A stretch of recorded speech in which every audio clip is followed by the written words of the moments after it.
10, semana 12. Com base no modelo atual que descreve o átomo, qual dos postulados de Dalton ainda é considerado correto? 1. A matéria é constituída de átomos indivisíveis. Gente, a partir do modelo atômico de Thomson, né, que foi o modelo seguinte ao modelo de Dalton, a gente já sabe que o átomo ele não é indivisível, ele é divisível, já que a gente tem elétrons, né, que podem sair ou entrar nesse átomo, certo? Então, o item 1 a gente já sabe, né, que é falso. 2. Todos os átomos de um dado elemento químico são idênticos em massa e em todas as suas outras propriedades. Vamos lá, eu trouxe aqui o exemplo, né, dos átomos de carbono 12 e de carbono 14. Ambos são átomos de carbono porque tem 6 prótons, ou seja, se tem a mesma quantidade de prótons, fazem parte do mesmo elemento químico, né, mas possuem massas diferentes, ou seja, não são idênticos entre si, certo? Então, o item 2, né, falso.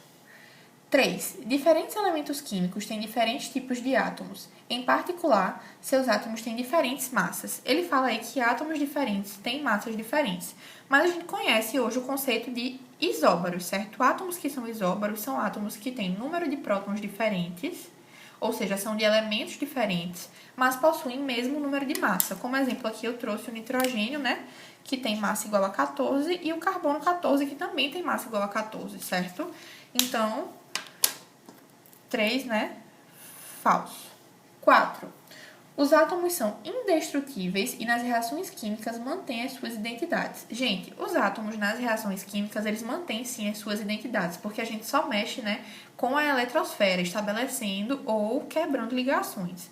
Mas a gente sabe que os átomos, eles não são indestrutíveis. A gente tem processos hoje em dia de fissão nuclear, fusão nuclear, enfim, em que um átomo de uma natureza, por exemplo, um átomo de urânio, ele consegue sofrer fissão nuclear, liberar nêutrons e se transformar em um átomo de um outro elemento, certo? Então, os átomos, eles não são indestrutíveis. 4, falso. 5. Átomos de elementos combinam com átomos de outros elementos em proporções de números inteiros pequenos para formar compostos.